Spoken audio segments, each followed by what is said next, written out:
अकबर, बिरबल और जादुई गधे की कहानी। एक समय की बात है, बादशाह अकबर ने अपने बेगम के जन्मदिन के लिए बहुत ही खूबसूरत और बेशकीमती हार बनवाया था। जब जन्मदिन आया तो बादशाह अकबर ने वह हार अपनी बेगम को तोहफे में दे दिया और उनकी बेगम को बहुत पसंद आया। अगली रात बेगम साहिबा ने वह हार गले से उतार कर एक संदूक में रख दिया। जब इस बात को कई दिन गुजर गए तो एक दिन बेगम साहिबा ने हार भरने के लिए संदूक खोला, लेकिन हार कहीं नहीं मिला। इससे वह बहुत उदास हो गई और इस बारे में बादशाह अकबर को बताया। इस बारे में पता चलते ही बादशाह अकबर ने अपने सैनिकों को हार ढूंढने का आदेश दिया, लेकिन हार कहीं नहीं मिला। इससे अकबर को यकीन हो गया कि बेगम का हार चोरी हो गया। फिर अकबर ने बिरबल को महल आने के लिए बुलावा भेजा। जब बिरबल आया तो अकबर ने सारी बात बताई, हार खोज निकालने की जिम्मेदारी उसे सौंप दी। बिरबल ने समय व्यर्थ किए बिना ही राजमहल में काम करने वाले सभी लोगों को दरबार में आने के लिए संदेश भिजवाया। थोड़े ही देर में दरबार लग गया। दरबार में अकबर और बेगम सहित सभी काम करने वाले हाजिर थे, लेकिन बिरबल दरबार में नहीं था। सभी बिरबल का इंतजार कर ही रहे थे कि तभी बिरबल एक गधा लेकर राज दरबार में पहुंच जाता है।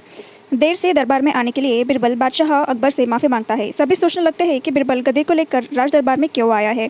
बिरबल बताता है कि यह गधा उसका दोस्त है और उसके पास जादुई शक्ति है। यह शाही हार चुराने वाले का नाम बता सकता है। इसके बाद बिरबल जादुई गधे को सबसे नज़दीक वाले कमरे में ले जाकर बांध देता है और कहता है कि सभी एक एक करके कमरे में जाए और गधे की पूंछ पकड़कर चिल्लाए, जहाँ पर मैंने चोरी नहीं की है। साथ ही बिरबल कहता है कि आप सभी की आवाज़ दरबार तक आनी चाहिए। सभी ने पूंछ पकड़कर चिल्लाने के बाद आखिर में गधा बताएगा कि चोरी किसने की है।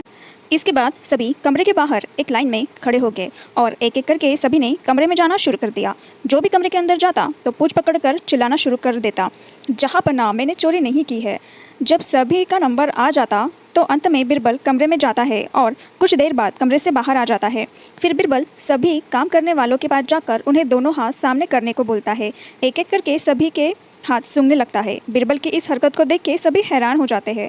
ऐसे ही सूंघते सूंघते एक काम करने वाले का हाथ बिरबल पकड़ लेता है और ज़ोर से बोलता है, जहाँ पर इसने चोरी की है। ये सुनकर अकबर बिरबल से कहते हैं, तुम इतने यकीन के साथ कैसे कह सकते हो कि चोरी इसी सेवक ने की है? क्या तुम्हें जादुई गधे ने इसका नाम बताया था? तब बिरबल बोलता है, जहाँपना यह गधा जादुई नहीं है, यह बाकी गधों की तरह साधारण ही है। बस मैंने इस गधे की पूंछ पर एक खास तरह का इत्र लगाया है।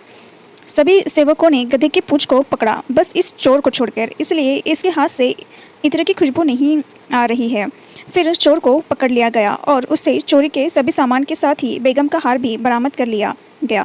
बिरबल की इस अक्लमंदी की सभी ने सराहना की और बेगम ने खुश होकर बादशाह अकबर से उसे उपहार भी दिलाया। इस कहानी से यह सीख मिलती है कि बुरे काम को कितना भी छुपाने की कोशिश करो, एक दिन सबको पता चल ही जाता है, इसलिए बुरे काम नहीं करने चाहिए। उम्मीद है दोस्तों कि आपको जो है ये कहानी पसंद आई होगी। प्लीज़ चैनल को सब्सक्राइब कर दीजिएगा ताकि और भी अच्छी अच्छी कहानियाँ आप सुन सके। Thank you for watching.